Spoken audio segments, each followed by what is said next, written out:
Chapter 1. The Petition. The Alpha King of Brackenvale was agreeing with Elder Lucius, and he didn't mean a word of it.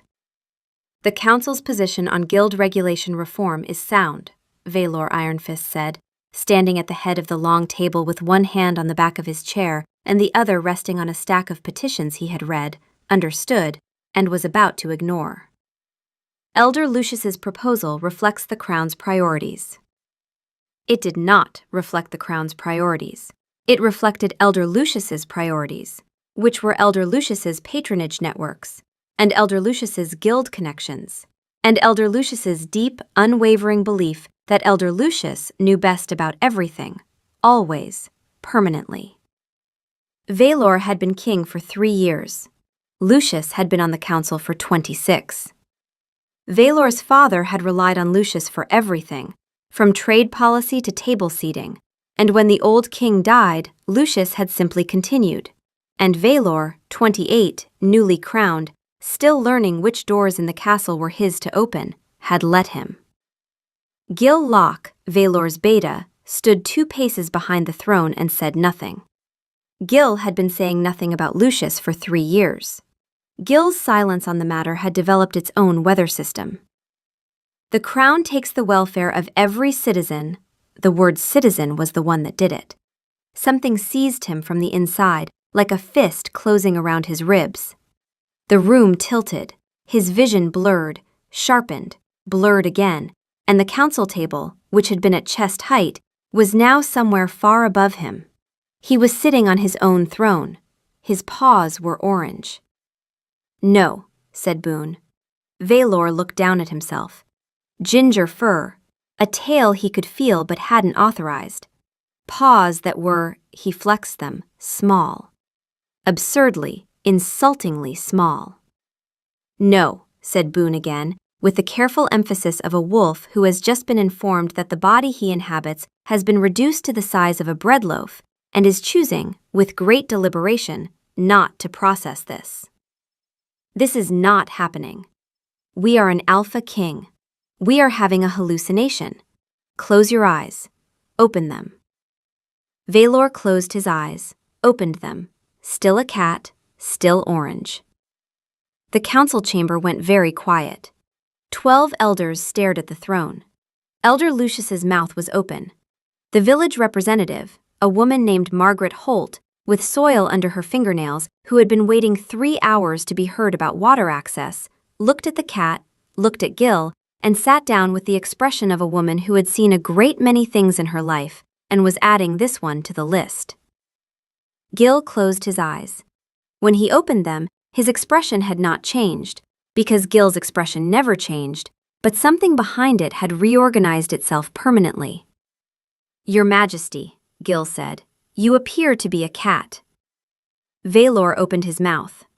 What came out was a meow that carried the full weight and fury of a man who had been mid-sentence about guild regulation reform and was now 9 pounds and ginger on a throne built for wolves. "We sound like a squeaky hinge," Boone said. "We are the Alpha King of Brackenvale, and we sound like a squeaky hinge. I want this documented. I want it carved in stone. I want—" "Mrow," Valor said again, with emphasis. "Clear the chamber," Gil said, and to his credit, he said it exactly the way he would have said it if Valor had been 6 feet tall and furious instead of 9 inches tall and orange. It took Gil 40 minutes to clear the room, contain the story to "The King is indisposed," and locate Valor, who had fallen off the throne, landed on all 4 paws with a grace he found personally insulting, and retreated under the council table. "Sire," Gil crouched. "The hex, I believe it triggered when you endorsed Lucius's proposal." Valor glared at him. The glare had significantly less authority at 9 pounds. "You didn't agree with it," Gil said. "It was not a question." Gil knew. Gil always knew. Gil had been watching Valor agree with Lucius for 3 years, with the expression of a man slowly being buried alive by someone else's paperwork. Valor sat on the cold stone and thought. The curse had hit him mid-lie. Not a grand lie, not a malicious lie. The small, daily, corrosive kind. The kind where you agree with someone you don't agree with, because they've been doing this longer than you, and the argument feels too expensive, and you tell yourself it doesn't matter. He tried a truth. He opened his mouth. What came out was not a meow. Lucius is wrong.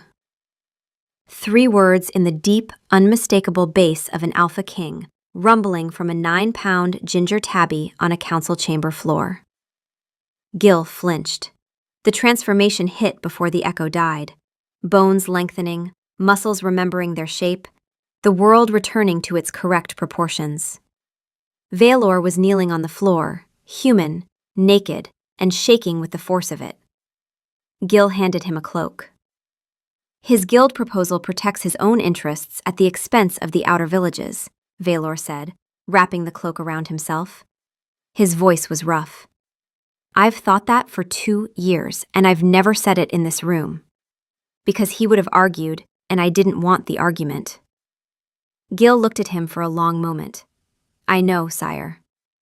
Who cursed me? I have one guess. Peg Mossley's cottage sat at the edge of Ashby under Hill like it had opinions about the village and was keeping them to itself.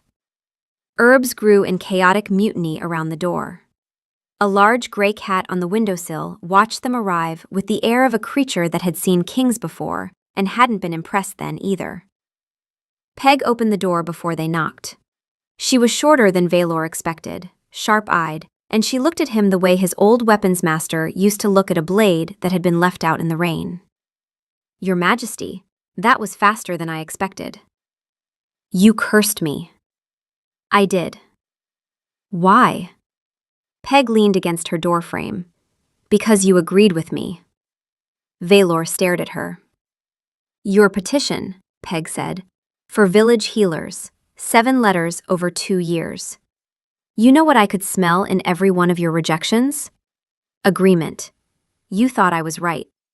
You thought the outer villages needed funded healers, and you signed the rejection anyway because Elder Lucius controls guild patronage, and you didn't want to fight him. She looked at him with something that was not anger. It was worse than anger. It was disappointment from a woman who had expected more. I don't curse liars, Your Majesty. Liars are everywhere. I cursed a king who knows the right thing and won't do it, because an old man at a long table makes him nervous. Valor opened his mouth to say that wasn't fair. The words, that's not, made it halfway out before the C's hit. Cat. On Peg's doorstep. Looking up at a woman who was nodding slowly, as if a small theory had just been confirmed. There it is, she said. You were about to say, that's not fair. And it is fair, you know it's fair. That's the problem. She bent down, knees cracking. I don't undo my own work. Only my apprentice can lift it. The hex is keyed to my teaching line.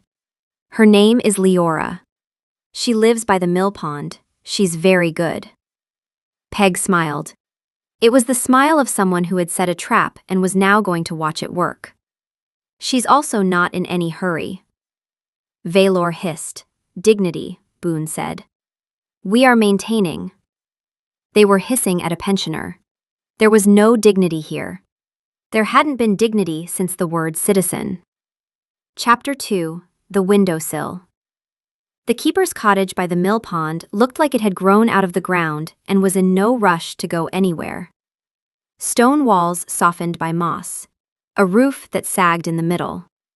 Window boxes full of plants that had the aggressive health of things that were being talked to on a daily basis and taking it seriously. Valor had transformed back on the ride over by admitting, out loud, to Gil's horse, that he had been afraid of Elder Lucius since the first council meeting. Small truth, large cost. He'd been human, naked, and furious in the middle of the road while Gil handed him a blanket.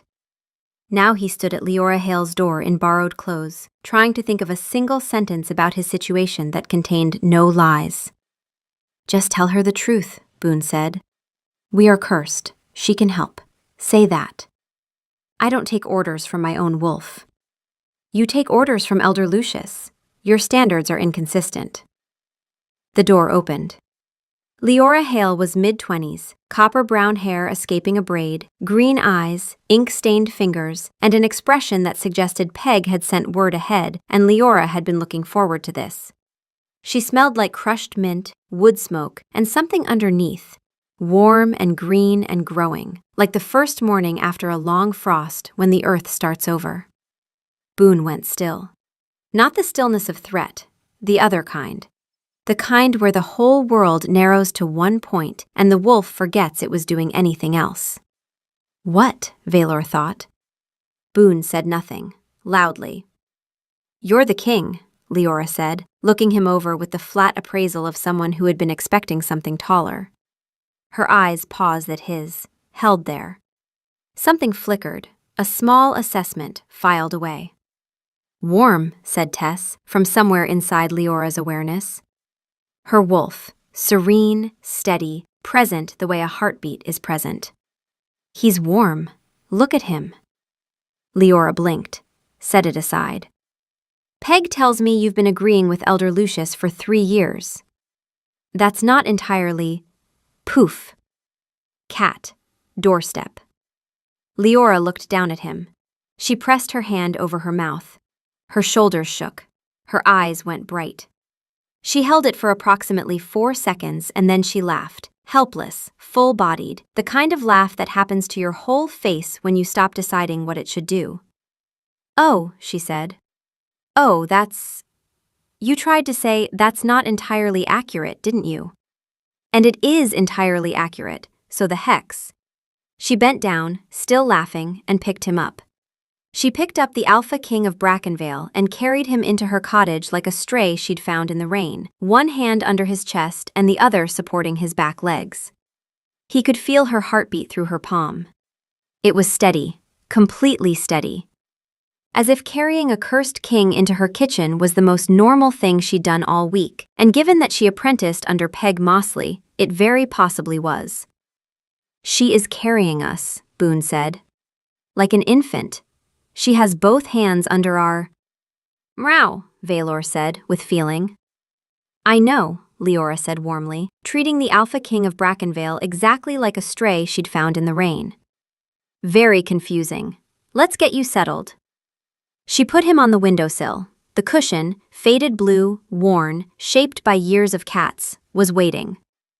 Now, Leora said, pulling up a chair across from him. Let's talk about the cure.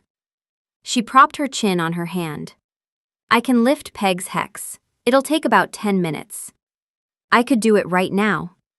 Valor meowed hopefully. I'm not going to, she smiled. It was not a reassuring smile. It was the smile of a woman who was enjoying herself enormously. The hex triggers on dishonesty. I can take it off, but if you walk out of here and agree with the next elder who says something stupid because you're too polite to argue, it comes right back. I'm not doing this twice. She leaned forward. You need to outgrow it, not have it removed. When you can go a full day without lying to the people who intimidate you, not here, where it's easy, but there, where it counts, then we'll talk about the cure. Valor stared at her. He wanted to say this was unreasonable. He wanted to say she couldn't keep the Alpha King of Brackenvale sitting on a cushion on a windowsill while his kingdom was being run by Elder Lucius and his council of ancient men who thought they were still advising his father. But he couldn't say any of that because he was a cat, and the truth that would transform him back had to be something harder than what he'd already spent. So he sat on the cushion. The sun was warm. The view of the mill pond was better than any view from any window in his castle. And Leora Hale turned to the shelf behind her, picked up a plant in a cracked pot, and said, Now, you and I are going to have a talk about your attitude. And Valor realized she was talking to the plant, and the plant, a wilting fern, did look slightly guilty. She is ignoring us, Boone said. She is ignoring the Alpha King to discipline a fern. She was, and it got worse. Over the next hour, Valor watched Leora Hale conduct a full domestic routine with the casual authority of a woman who had never once asked anyone's permission to live her life. She watered 11 plants, each of which received a personalized assessment. You're doing well, don't let it go to your head. I don't know what's wrong with you, but we're going to figure it out. You're dead. I'm sorry. I did my best. You did not do yours. She reorganized a shelf of tinctures alphabetically, then changed her mind and reorganized them by severity, then changed her mind again and organized them by color. She made tea, drank half of it, forgot the other half on a windowsill that was not Valor's windowsill, and then made a second cup without noticing the first. She was, Valor realized, a person who lived at full speed in a small space and had never once slowed down to check whether anyone was watching. No one had ever been watching. Until now. A knock at the door. A woman with a child on her hip and a cough that rattled. Leora changed. Not dramatically, she didn't become someone else. She just focused, the way a lens focuses light, and everything unnecessary fell away. She listened to the cough. Asked 2 questions, specific, precise, almost rude in their directness. Mixed something from 3 jars without looking at the labels. Gave instructions that were clear enough for a child to follow, and gentle enough that the woman didn't feel managed. When they left, Leora washed her hands in the basin by the door and glanced at Valor. You're staring again. He was staring. He was staring because in 3 years as king he had attended hundreds of council meetings about governance, and he had never seen anyone actually govern. Leora Hale, in a cottage with a mortar and pestle and 11 opinionated plants, was governing. She just didn't call it that. We should hire her, Boone said. It was the first non-complaint Boone had managed since the throne. Late that afternoon, a moth got in through the open window. Valor saw it before he registered seeing it. A flicker of brown wings against the white curtain. His head turned, his body lowered. His back end started doing something he had absolutely not asked it to do. A small, oscillating wiggle, entirely involuntary, like his haunches were loading a spring. What are you doing? Boone said.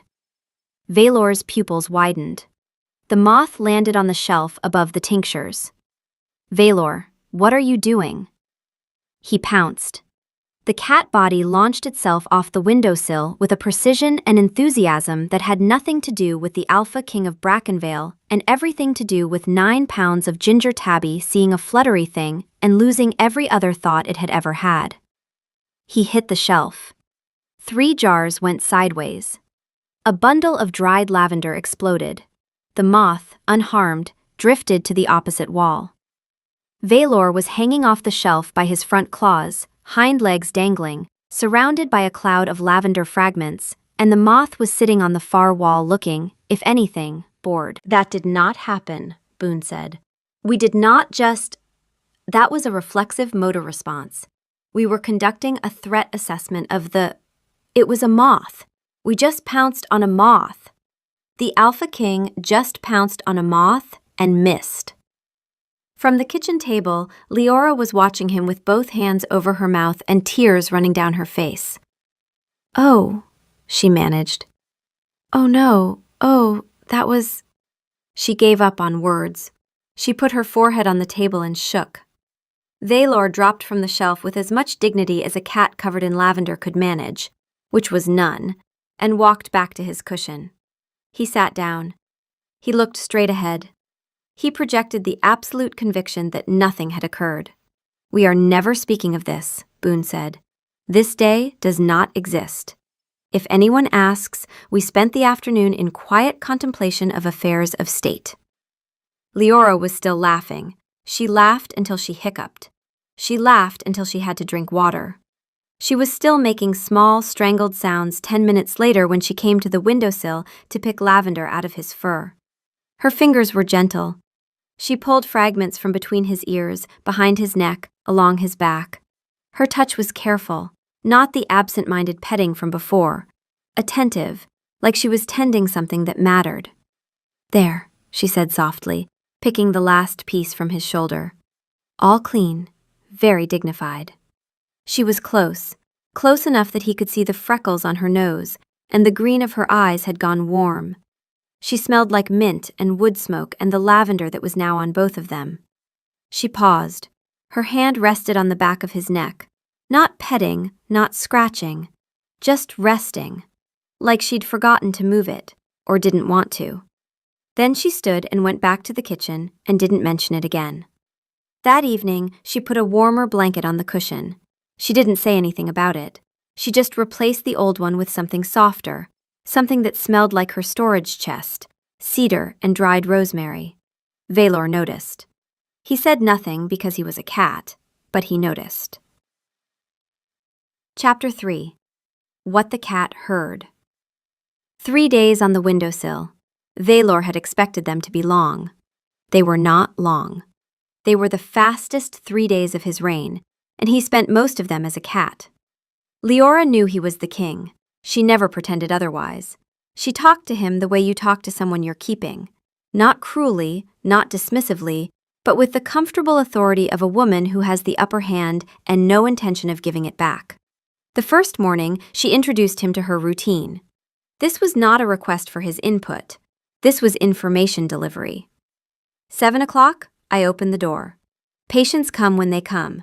I don't keep a schedule because illness doesn't keep a schedule, and anyone who thinks it does has never met a baby with croup at 3 in the morning. She was grinding something in a mortar. Noon, I eat. I eat standing up because the table is covered in work, and the chair has books on it, and I'm not moving the books. Don't judge me. Valor, on the cushion, had no capacity to judge anyone. He was a cat. Afternoon, I forage or I mix or I read. Evenings, I write up case notes. Peg says I should keep better records. Peg keeps no records at all. Peg is a hypocrite and I love her. She glanced at him. You're staring. He was staring. He was staring because he had spent 3 years at a table, surrounded by people who arranged their words like chess pieces, and Leora Hale was talking the way people talk when they're not performing for anyone, and he had forgotten that was possible. You know, she said, pausing mid-grind, when I got the rejection letter about the healer petition, I thought the king must have had good reasons. Important ones. Affairs of state. Then Peg told me you'd never disagreed with Elder Lucius about anything in 3 years. She resumed grinding. About anything. Not guild funding, not trade policy, not the color of the curtains. 3 years of, yes, Elder Lucius, quite right, Elder Lucius. I'd love to hear your defense, but, she gestured at him with the pestle. You seem occupied. She has a point, Boone said quietly. Shut up. She has an excellent point, and you know it, and I know it, and you can't even argue, because you are a cat on a cushion and… Valor, I am going to say something, and I need you to hear it. Are you listening? I'm a cat. Where would I go? You are the Alpha King. You are not Lucius's apprentice. You are not your father's placeholder. You are the king. Start acting like it, or I swear I will enjoy this cushion on purpose. Valor said nothing, because he was a cat, but also because Boone was right, and the truth of it sat in his chest like a coal he'd been carrying for 3 years without admitting it was hot. On the second morning, Valor made a discovery. There was no council meeting. There was no agenda. No stack of petitions. No one was going to walk through the door and ask him to approve something he hadn't read. No one was going to say, Your Majesty, the Eastern delegation requires, and then wait while he pretended to have an opinion about trade routes he didn't understand. The sun was on the cushion. The cushion was warm. The blanket Leora had put there smelled like cedar. The mill pond outside the window was flat and silver and absolutely, completely, beautifully silent. Valor's eyes closed. What are you doing? Boone said. Nothing. He was doing nothing. For the first time in 3 years, he was doing nothing, and no one was going to interrupt, because no one asks a cat about trade routes. Are you relaxing? The sun moved across his fur. The warmth pooled. His whole body softened into the cushion. You are relaxing. The Alpha King of Brackenvale is relaxing. On a cushion. While his kingdom is being run by Elder Lucius and a beta who is certainly having a very calm and normal day without us. The warmth was extraordinary. Valor hadn't been warm like this. Warm without responsibility. Warm without someone about to knock on the door. In 3 years. Maybe longer. Maybe ever. I'm going to say something and you're not going to like it, Boone said. Valor said nothing. This is nice, Boone said, very quietly. The cushion is nice. The sun is nice. I am registering, formally, that I am against enjoying this. But if you tell anyone that I said the cushion was comfortable, I will deny it under oath and find a way to blame you entirely. 5 more minutes. Valor slept for 2 hours. When he woke up, Leora was sitting in the chair beside the windowsill, reading, and at some point while he was sleeping, her hand had come to rest on his back. Just resting. The weight of her palm. She was reading and her hand was on his back, and she was not pretending she hadn't put it there. She looked at him when he stirred. You sleep like a king, she said. Loudly and in the best spot. That afternoon, the patient came who changed things. An old man, bent at the shoulders, whose hands shook so badly he couldn't button his own coat. His daughter had brought him. She stood by the door with the expression of someone who had been carrying a parent's decline alone for too long and had run out of places to carry it. Leora sat the old man at her table. She didn't rush him. She didn't use a healer voice. Valor realized, watching, that she didn't have one. She talked to the old man the same way she talked to her plants, and her cat king, and her pestle. Directly, specifically, without softening. How long since you could hold a cup without help? 2 months, maybe 3. And nobody at the Guild Clinic looked at this? The Guild Clinic is in the capital, love. That's 4 days' ride. Leora's jaw tightened. Just a flicker. She mixed something, showed the daughter how to apply it, how much, how often. She walked them to the door. She watched them go. Then she turned to Valor on the windowsill. That man needs a healer within an hour's ride. Not 4 days. 1 hour. Her voice was even, controlled. I can't be in every village, but I could train people in every village if someone funded it. Someone with authority. Someone who could tell Elder Lucius that guild monopoly on healing isn't policy, it's neglect. She wasn't angry. That was the thing. She was tired. Tired of being the only healer in a 3-village radius. Tired of watching patients arrive too late. Tired of being excellent at something that didn't matter, because an elder in a castle had decided it shouldn't. Valor tried to transform. He sat on the cushion and reached for the truth about Lucius, the big one, the one about 3 years of cowardice. Lucius is wrong about the guild. He opened his mouth to say it. Meow. True, apparently, but not deep enough. He'd already spent the easy truths about Lucius, that he was wrong, that Valor knew it. The Hex had processed those on the council floor. What it wanted now was harder. Not what Valor knew about Lucius, what Valor was afraid to admit about himself. He tried again. I've known Lucius was wrong since my first month on the throne. He pushed the words toward his mouth. Meow. Smaller this time, almost a squeak. Leora glanced at him from the counter. You're trying, aren't you? He meowed again, frustrated. Furious at a body that would only let his voice through when the truth was sharp enough to cut. The problem isn't Lucius, Leora said. She said it the way she said everything, directly, without padding. The problem is why you agreed with him. Until you can say that part out loud, the Hex is going to keep you right where you are. She was right. The honest end of the sentence wasn't, Lucius is wrong. It was, I let him be wrong because I was afraid to be right. And that truth sat behind his ribs like a door he could see but couldn't open. Not yet. You'll get there, Leora said, and for the first time, her voice wasn't sardonic. It was the healer voice she didn't know she had, the one that said, I see what's wrong and I believe you can fix it. That same afternoon, Gil arrived. Valor heard the horse before he saw it, the particular rhythm of Gil's mare, steady and slightly irritated, which was also a fair description of Gil. He appeared at the cottage door with a leather satchel bulging with documents, his hair less perfectly combed than Valor had ever seen it, and the expression of a man who had been managing a kingdom without a king for 2 days and had things to say about it. "Sire." Gil looked at the cat on the windowsill.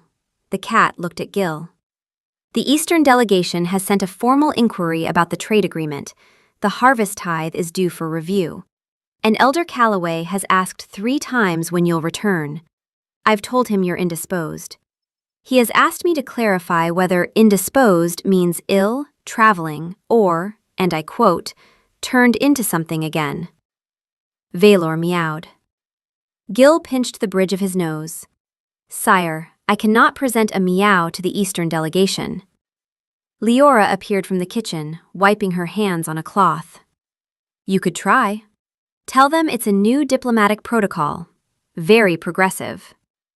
Gil looked at her, looked at the cat, looked at his satchel. He sat down heavily on the bench by the door, with the particular exhaustion of a man who has been professionally composed for 11 years and can feel the composure thinning. "How long has he been like this?" Gil said. 2 days. "And you could lift the curse at any time." "Yes. But you won't. He's not ready." Gil looked at the cat. The cat looked at Gil. "I know," Gil said. "He never is." He opened the satchel. "Can he at least listen while I summarize the Eastern situation? He doesn't have to approve anything. I just need to know he's heard it." "He can hear you fine. He's a cat, not deaf." Gil proceeded to deliver a 20-minute briefing on trade policy, harvest tides, and border logistics to a 9-pound ginger tabby sitting on a blue cushion. He used his full, formal register. He presented the Eastern delegation's 3 proposals. He outlined the fiscal implications. He asked the cat if it had questions. The cat did not have questions. The cat was asleep. "We fell asleep during a trade briefing," Boone said, when Valor woke up to find Gil gone and the light different.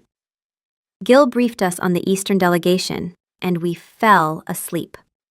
I have never been more ashamed of—" a pause.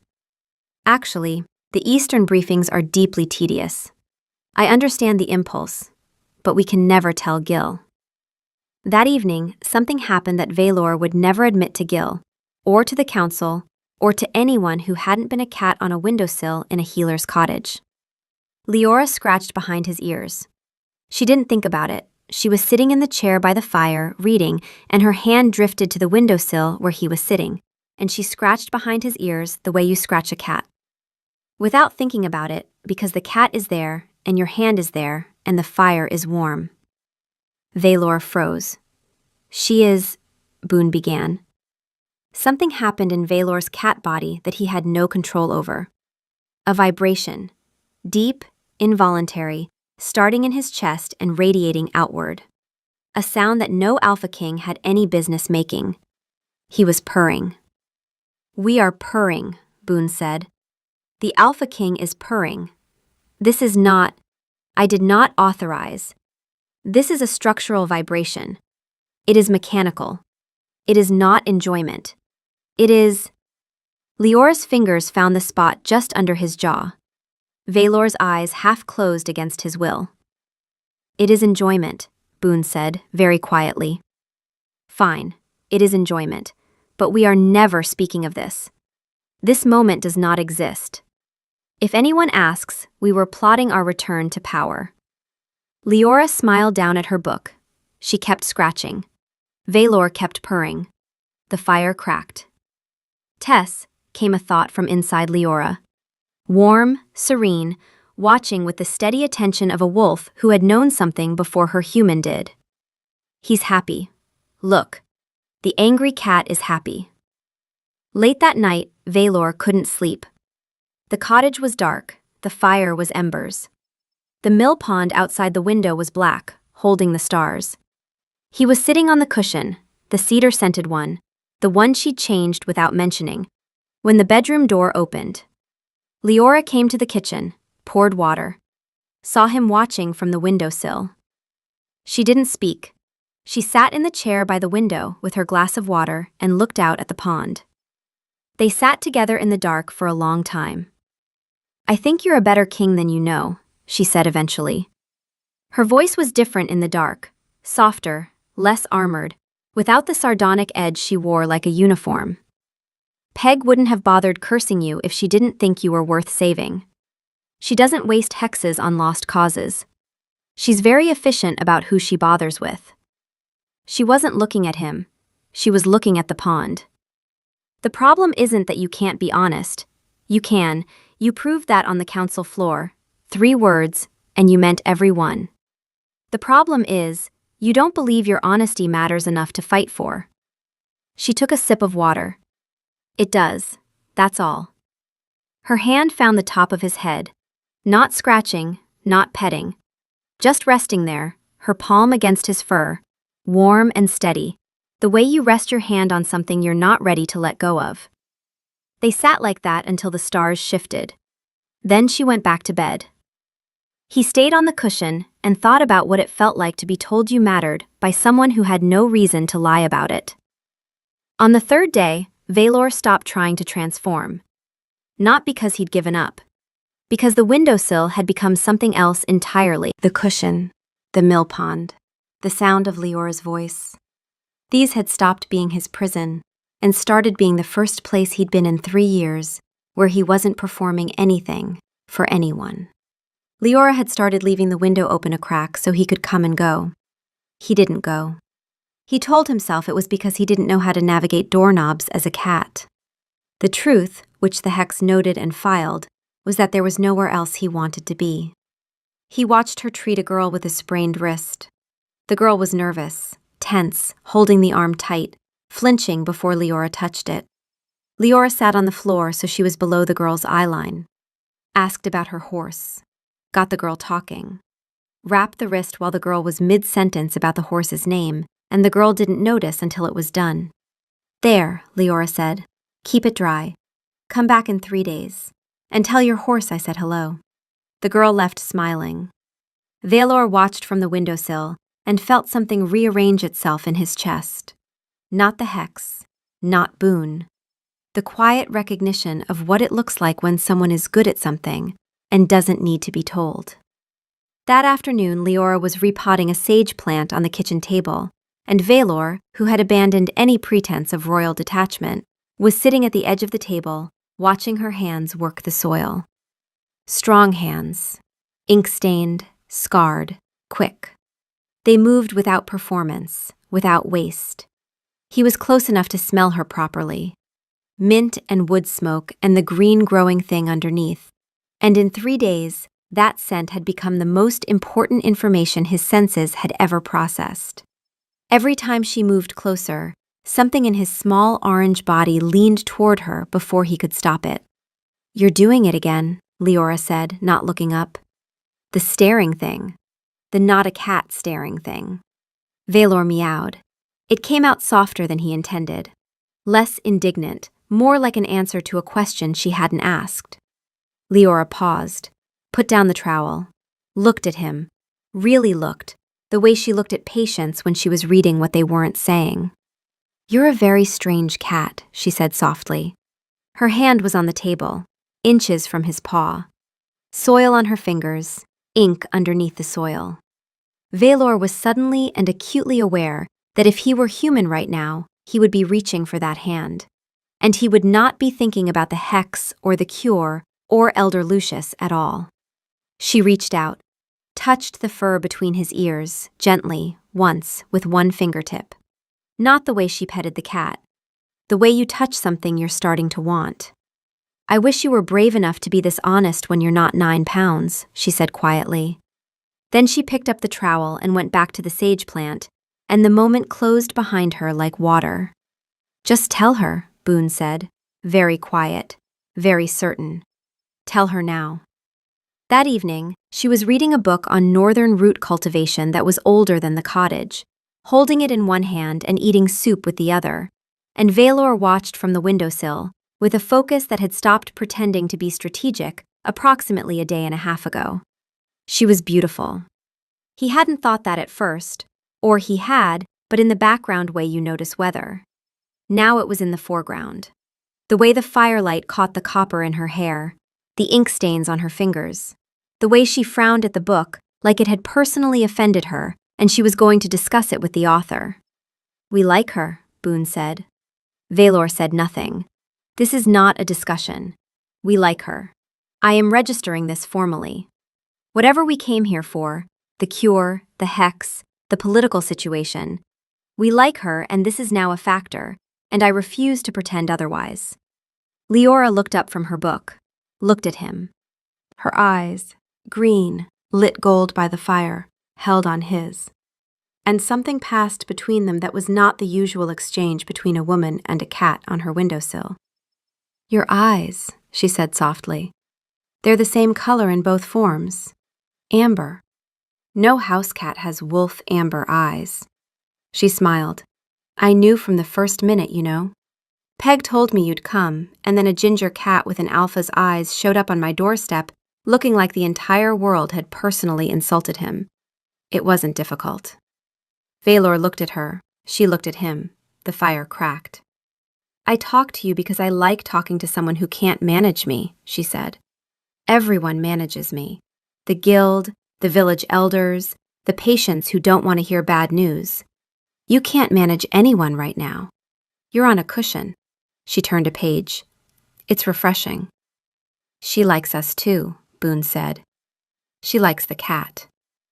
The cat is us. We are the cat. I have accepted this. I have made peace with the cushion. The cushion is comfortable and the woman smells like the first morning after winter, and I am done pretending I don't notice. Be honest, Valor. That is literally the only thing required of you right now, and you cannot do it." Valor opened his mouth. "I'm falling in love with you." 7 words in a deep, cracked voice that did not belong to any cat. The sound filled the cottage from a 9-pound tabby on a faded blue cushion. The transformation hit. Bones lengthening, the world resizing, the cold shock of human skin against stone. He was kneeling on the floor, naked, and the truth was still ringing in the room. "And I've been a cat for 3 days, he said, reaching for the blanket. "And I don't know your middle name, or your favorite color, or anything about you except that you're the most honest person I've ever been in a room with." Leora was standing by the fire, with a book in one hand and a spoon in the other, and an expression he had never seen on anyone's face before, halfway between laughter and something else, something warmer and less defended. "Juliet," she said. Valor, reaching for the blanket Gil had left by the door, paused. "What?" "My middle name. It's Juliet." She turned back to the stove. "There's a robe in the basket." "And Valor?" "Yes?" "Tomorrow you go back to court." She made dinner, not standing up. Valor moved the books off the chair before she could stop him, stacked them on the floor in a pile that leaned dangerously but held, and pulled the chair to the table. "I don't need," Leora started. "Sit down. You're a cat on my windowsill for 3 days, and now you're giving orders in my kitchen?" "I'm asking. Badly. Please sit down." She sat. He sat across from her in the robe from the basket, his hair still damp, the scar on his jaw catching the firelight. She'd made soup, the same soup she'd been eating standing up for 3 days while he watched from the cushion. It tasted like root vegetables and rosemary and something sharp he couldn't identify. "Lovage," Leora said, watching him try to place it. "Peg grows it, tastes like celery's angry cousin." "It's good." "Don't sound surprised." "I'm not surprised. I've been watching you cook for 3 days. I haven't eaten at a table with another person in a long time." Leora paused, spoon halfway to her mouth. "You're the Alpha King. You eat at banquets." "I eat at banquets surrounded by people performing eating at banquets. It's not the same thing." He took another spoonful. "When did you apply to the guild, the first time?" 3 years ago. Right after you took the throne, actually. I thought, new king, new policies, maybe they'd listen this time." She shrugged. They sent me a form, 14 pages. One of the questions was, describe the institutional framework of your training program. Peg's institutional framework is a kitchen table. And a woman who's been setting bones since before I was born. What did you put? I put kitchen table. They did not appreciate the honesty. Valor laughed. The sound surprised him, loose and unguarded. Nothing like the careful, measured chuckle he used at state dinners. Leora looked at him across the table, and something flickered in her expression. The same something that had flickered when he'd first appeared on her doorstep. The small assessment filed away. You sound different when you laugh, she said. Different how? Like a person. She held up her hand. Not an insult. I just mean, the king voice is very polished. This one is better. The king voice is the one that gets me hexed. Yes, it is. They ate. The fire cracked. Outside, the mill pond was dark, and the silence between them was warm and unhurried, and full of things neither of them needed to say out loud. What's the worst part, Leora said, of being king? Valor considered this. The hex sat in his chest, alert, testing every possible answer. Everyone agrees with me, he said. All the time. About everything. Even when I'm wrong. Especially when I'm wrong. You spend 3 years being told you're right, and you forget what it sounds like when someone tells you the truth. He looked at her across the table. Until a hedge witch hexes you into a cat, and her apprentice puts you on a windowsill and tells you you're full of it. I never said you were full of it. You organized your tinctures by color in front of me and told your fern it was a disappointment. That's the same thing. Leora smiled. Not the sardonic smile, not the laughing at a cursed king smile. The quiet one, the one that lived in her eyes. Tell me about the fern, Valor said. The fern is dying. It's been dying for 6 months. I keep watering it because Peg gave it to me when I started my apprenticeship, and she told me it was a test. What's the test? She said, if you can keep this alive, you can keep anything alive. I think she was talking about patience, but honestly, the fern is harder. Patients tell you what's wrong. The fern just sits there looking accusatory and refusing to cooperate. I know people like that. I have 12 of them on my council. She laughed, sudden and bright, and he could feel the warmth of it in his chest, the way he'd felt her heartbeat through her palm when she carried him. Come here, she said. I'll introduce you. She led him to the shelf. 11 plants. She introduced each one. The rosemary that was doing well and knew it. The basil that she'd brought back from the dead twice, and which she considered a personal achievement. The mint that was trying to take over the entire shelf and had to be talked to sternly on a weekly basis. The sage she'd repotted that afternoon, which was settling in. And the fern, Peg's fern, which sat in its cracked pot and looked, Valor thought, genuinely accusatory. They're your counsel, he said. They're better than your counsel. They don't agree with me about everything. The mint seems aggressive. The mint is ambitious. There's a difference. If the mint were on your council, the outer villages would have had healers years ago. She touched the mint's leaves. The mint doesn't know the word can't. I respect that. They were standing at the shelf, shoulder to shoulder. The cottage was small enough that shoulder to shoulder was unavoidable. Or at least, that was what Valor told himself. She smelled like the soup and the lavender from earlier, and herself. The mint and wood smoke and green growing scent that he had been mapping for 3 days and still hadn't finished learning. Your turn, he said. Worst part of being a healer. People lie to me about how bad the pain is. She said it simply, the way she said everything. They come in and they say, it's not that bad, and their hands are shaking.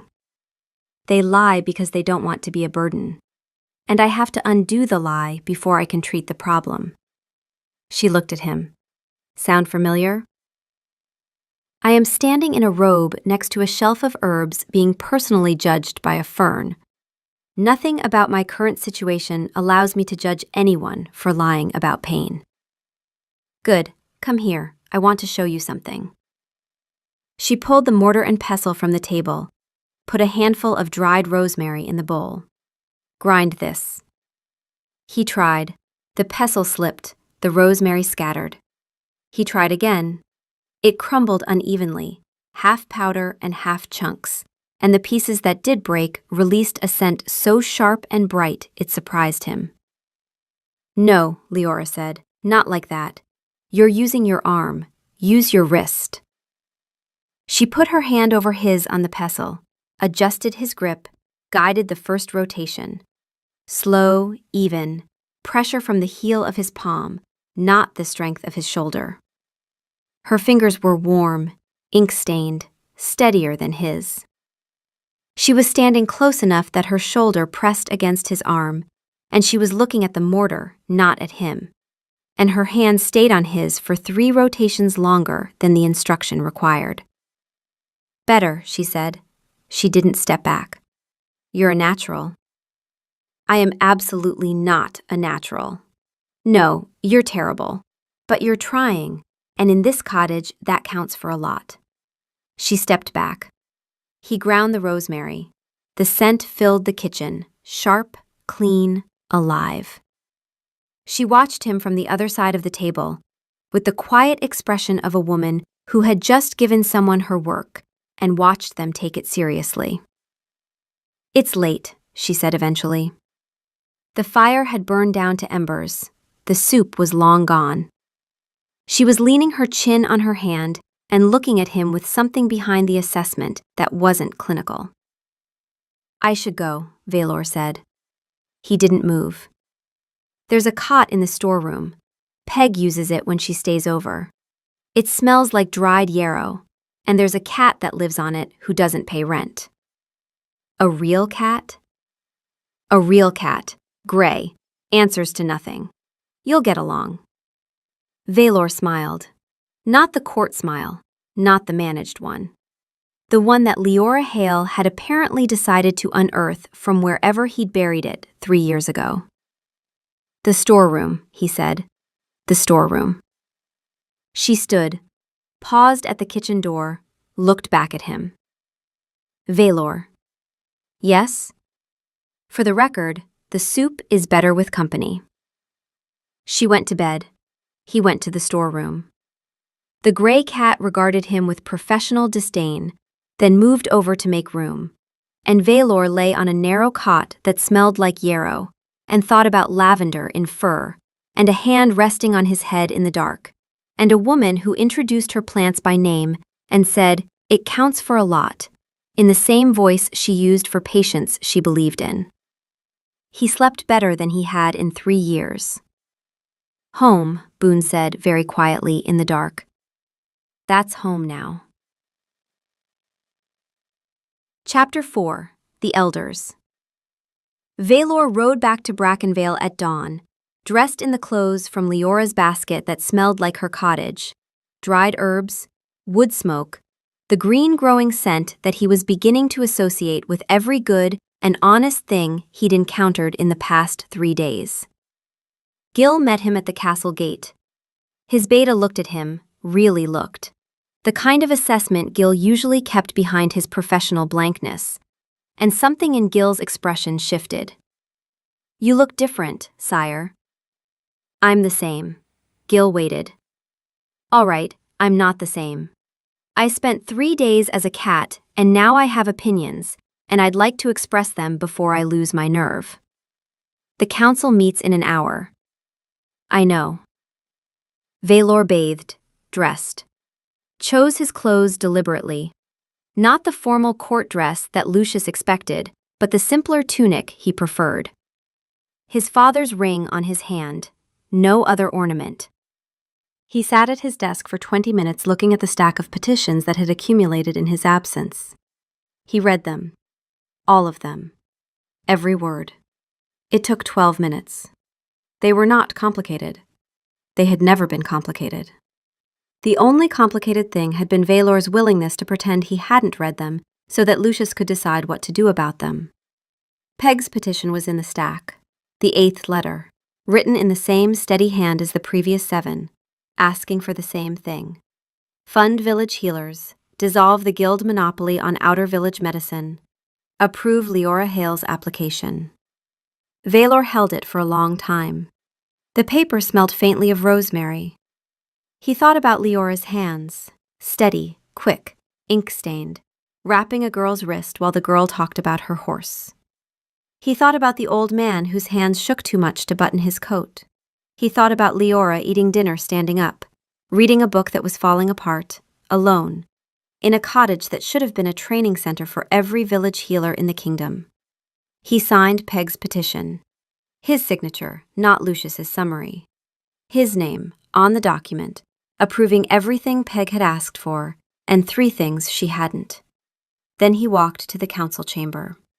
Boone was pacing inside him. Not the anxious pacing of a caged thing, but the forward pacing of a wolf heading somewhere. Valor could feel his wolf's attention, sharp and fixed, pointing in one direction. The long table, the tall chair, and the seat 3 places to the right, where Elder Lucius sat every morning with his papers and his opinions and his 26 years of believing he ran the kingdom. "You're going to do it," Boone said. "Yes. Now. Today. In front of them. Yes. If you lie, if you agree with him one more time because it's easier, I will find a way to stay a cat permanently. I will live on that cushion. I will eat fish heads. She will scratch my chin and I will purr. And you will be stuck in this body without me. And I am not bluffing, Valor. I have never been more serious about..." "Boone." "What?" "I'm doing it." Boone went quiet. The kind of quiet that meant he was paying attention with everything he had. The council chamber was the same as it had been 3 days ago. Long table, stone walls, the carved wolf sigil above the throne. The elders were in their seats. Elder Lucius was in his, papers arranged, reading spectacles on, looking exactly like a man who had been running things in the king's absence and intended to continue. Valor sat on his throne. It was bigger than the windowsill cushion. It was less comfortable. "Elders," he said, "I have a policy correction." Lucius looked up. The other elders shifted. Gil, behind the throne, went very still. "Effective immediately, the Crown is funding Peg Mosley's Village Healer program. Full funding. All 7 petitions, retroactive." Valor kept his voice level. His hands under the table were not level at all. "The guild monopoly on healing services in the outer villages is dissolved. I am also approving the apprentice healer Leora Hale's application to the guild, which was rejected 3 years ago. Her clinical record exceeds most guild graduates. The rejection was an error. I'm correcting it." The chamber was very quiet. Lucius removed his spectacles, folded them, set them on the table with the careful precision of a man arranging his objections in order. "Your Majesty, the Council approved the Guild regulation framework 3 years ago. Dissolving it unilaterally..." "The Council endorsed your recommendation, Lucius. There's a difference." The old elder's jaw tightened. "My recommendation was sound. Your recommendation protected the Guild's patronage network at the expense of the outer villages." Valor felt the hex stir inside his chest, tasting the words. "True, every one. The outer villages have been without funded healers for 3 years. I've seen what that looks like. I'm done seeing it." He did not say, "I signed every one of your recommendations because you've been on this council longer than I've been alive and I didn't trust my own judgment." He did not say, "I was afraid of you." Those were truths, and the hex sat heavy in his chest with the weight of them. But they were not truths for this room. They were truths for a windowsill and a woman who deserved to hear them first. What he said was, "The policy changes today. You can implement it willingly, or I can appoint someone who will. I'd prefer the former. You're good at this when you're pointed in the right direction." Lucius looked at him for a long time. The old elder's jaw worked. Then, and Valor would think about this for months afterward. Something shifted behind Lucius's eyes. Not defeat. Recognition. The look of a man who had been waiting, perhaps without knowing it, for the boy king to finally push back. The healer program, Lucius said slowly. Full funding. Full funding, by end of month. Lucius inclined his head. It was the first genuine bow Valor had received from the old elder in 3 years, and it was worth more than every formal one that had preceded it. Elder Calloway, who had sat at the far end of the table for 3 years without once contradicting Lucius, cleared his throat. For what it's worth, Your Majesty, the guild regulation never sat well with me either. I know, Valor said. Implement the new directive. All of you. He stood. Council adjourned. Behind the throne, Gil allowed himself the smallest possible smile. Finally, Boone said. Finally. 3 years. 3 years of yes, Lucius, quite right, Lucius. Do you know how long I have been waiting for you two? Boone. I'm savoring this. Let me savor this. I have earned this. Gil fell into step beside him at the chamber door. Sire, the blanket is already packed. I'm not going to need the blanket, Gil. I packed it anyway, sire. Why? Force of habit. Chapter 5. The Cure. Valor rode to the mill pond in the late morning light with the taste of honesty still in his mouth, metallic and strange, like biting into something he'd been chewing around for 3 years. The road from Brackenvale to Ashby-under-Hill was the same road he'd ridden 4 days ago, but it felt different. He felt different. Lighter, and not in a comfortable way, in the way a man feels lighter when he's set down something heavy and his arms don't know what to do without it. He'd carried the weight of performing agreement for 3 years. Without it, his hands felt empty. You're nervous, Boone observed. Yes. About the cure? About her. Those are the same thing. Valor supposed they were. The cure was Leora. Leora was the cure. And whatever happened next, whether she lifted the hex or made him earn another 3 days on the cushion, depended on whether he could say what he'd come to say without wrapping it in managed sentences and strategic vulnerability and all the other things that had made him a very polished king and a very poor one. The keeper's cottage looked the same. The plants in the window boxes were the same. The faded blue cushion was visible on the windowsill, waiting for a cat that Valor was, for the first time in 3 days, not entirely certain he would become. He knocked. Leora opened the door. She was in her work clothes, braid up, sleeves rolled, the burn scar on her forearm catching the light. She looked at him the way she always looked at him, assessing, direct, unimpressed by everything except the things that were worth being impressed by. She also looked like she'd been waiting. I went to court, Valor said. I know. Gil sent a rider. She leaned against the doorframe. He said you dissolved the guild monopoly in front of the full council. I did. He said you overrode Lucius to his face. I did. He said Lucius bowed. He did. How? I told him the policy was wrong and gave him a choice between implementing the correction himself or watching me appoint someone who would. He chose well. Leora smiled. Not the laughing smile from the doorstep, not the sardonic smile she wore like armor, something different. Something that looked like the beginning of a decision. Come inside, she said. He came inside. The cottage smelled like it always smelled, mint and wood smoke and the green growing thing, and Valor's whole body leaned toward it the way a compass needle finds north. Not because of the mate bond, not because of Boone. Because of 3 days on a windowsill, watching a woman live honestly and learning that the world didn't end when you told the truth. Leora sat at the kitchen table. Valor sat across from her. The mortar and pestle sat between them. The light from the window fell on the cat cushion, which was empty. The cure, Leora said. I'm ready. I know you are. You've been ready since last night, probably. But I had to be sure it would stick. She looked at him. Peg's hexes are keyed to habit, not intention. If I'd lifted it on day 1, you'd have gone back to court and agreed with Lucius by Tuesday, and the hex would have come right back, and I'd have had to do this all over again. She picked up the pestle, turned it in her hands.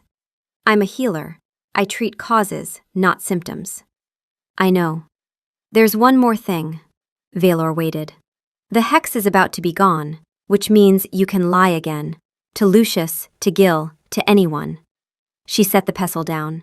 So I'm going to ask you something, and you're going to answer honestly. And you're going to answer honestly because you want to, not because a hex is forcing you. Ask. Why did you keep coming back? The kitchen was very quiet. The mortar and pestle sat on the table between them, like a still life of a life that had been still for too long. Leora's green eyes were steady. She was not performing patience. She was not performing anything. She was sitting in her own kitchen, in her own light, and she was asking him a question and waiting for the answer. Valor felt his pulse in his throat, felt the scar on his jaw where his hand wanted to go, felt the weight of the truth, which was heavier now than it had been last night, because last night it had been forced out by the hex, and now it was voluntary. I kept coming back because you are the first person I have met since I took the throne who makes me want to be honest. Not because you'll hex me if I'm not, because you're worth being honest for. He paused. I kept coming back because I like who I am in this kitchen. Not the king, just the person. The one who sits on a cushion and listens to you argue with a fern. I like him more than I like the one at the long table. Leora's hand was on the pestle. Her fingers tightened on it, then relaxed. I kept coming back, Valor said, because I am in love with you, and last night I said it because the hex forced me to, and today I am saying it because I want to, and the difference between those two things is the whole point. Leora looked at him, a long look, the kind that takes in everything, the scar, the hands, the eyes that were wolf amber and always had been, in every form he'd ever worn. Green, she said. What? You asked me my favorite color last night. I didn't answer. She stood up, came around the table, stopped one step from him, close enough that her scent, crushed mint, wood smoke, the green growing thing that was just her, washed over him. It's green. She took his hand. She lifted the hex the way she did everything, directly, without ceremony, without wasted motion. She held his hand, closed her eyes, spoke 7 words he didn't recognize. He felt it leave like a splinter pulled free, a small bright sting, then the absence of something he'd been carrying so long, he'd forgotten it had weight. There, she said, her eyes opened. Her hand stayed in his, ink-stained fingers, the burn scar, the calluses. You can lie again. Valor looked at their hands on the table. Hers was smaller and steadier. He could feel her pulse through her wrist, even and sure. I don't want to. I know. She didn't let go. Neither did he. The kitchen was quiet around them, the herbs drying on their hooks, the mortar and pestle between them on the table, the afternoon light falling through the window onto the empty cushion. You know, Leora said, in 3 days on that windowsill, you did something no one in this cottage has ever done, including me. Purr? She laughed, short, surprised, the good kind. You listened, actually listened. Not the way kings listen, where they're composing the response before you finish the sentence. You just sat there and paid attention. She looked at him. I talk to my plants because they're the only things in this cottage that listen without agenda. And then a ginger cat showed up who listened the way the plants do, except the cat had terrible posture and amber eyes that gave him away immediately. My posture isn't terrible. You sit like a wolf pretending to be furniture. It's extremely obvious. Her thumb moved across his knuckles. The touch was small and deliberate, and Valor felt it in his entire body, a slow warmth that started at the point of contact and spread outward like ink in water. I'm going to miss the cat, a little, she said. The cat is still available. He just requires honest governance. I'll settle for honest conversation. They were very close. He hadn't noticed getting close. His body had done it without consulting his brain, leaning forward the way it always seemed to do around Leora Hale, pulled toward her by something that wasn't the hex, and wasn't the wolf, and was just him, Valor. wanting to be nearer to the first person who had never once asked him to perform. He kissed her. Not the way kings kiss in stories. He leaned forward and pressed his mouth to hers, tentative and terrified and true, and she tasted like ginger tea and the morning. She went still for one heartbeat, and then her hand came up to the side of his face, her ink-stained fingers against his jaw, against the scar, and the touch was so specific and so gentle that something behind his ribs opened and didn't close. He felt Boone settle, deep, complete, the kind of stillness that isn't absence but arrival. And he felt Tess rise to meet Boone, the way a tide reaches shore, not crashing, not surging, just arriving at a place it had always been heading. Leora's thumb traced the scar along his jaw. He felt that touch in his teeth, in the backs of his knees, in the place where his breath used to live before she took up residence there. When she pulled back, her eyes were bright. Her braid was coming undone on one side. She didn't fix it. Valor. Yes? If you agree with Elder Lucius about anything ever again, I will hex you myself. And I won't make you a cat. I'll make you something that can't sit on my windowsill. I'm thinking a pigeon. I love you. I know, you told me. You were a cat at the time. She squeezed his hand. It was very dignified. It was not dignified, Boone said. Nothing about any of this has been dignified. I want that on the record. I want it etched, Boone. What? She's holding our hand. Boone paused, considered this, allowed a feeling he would deny under oath to surface for exactly 2 seconds before burying it under 6 layers of affronted dignity. Fine, the hand-holding is acceptable. But we are never discussing the cushion. Valor returned to court that week with Leora, who came because she wanted to inspect the castle's herbal stores, and because Peg told her to, and because Valor asked honestly and she said yes. She was given rooms in the West Wing. She reorganized the tincture stores within 3 days, had 2 arguments with the court physician about dosage measurements that ended with the court physician conceding both times, and was found on the 4th morning sitting on the floor of the Royal Library, reading a book on northern root cultivation that was older than the castle. On the 5th day, a letter arrived from Ashby Underhill. Valor recognized the handwriting. Your Majesty, I see you funded the petition. All 7 requests, plus 3 I didn't ask for. I also see you approved Leora's guild application and overrode Lucius's policy to his face. Leora tells me you also told her you love her while sitting on her best cushion. I would like it noted that my hex worked exactly as intended. Regards, Peg Mosley. P.S.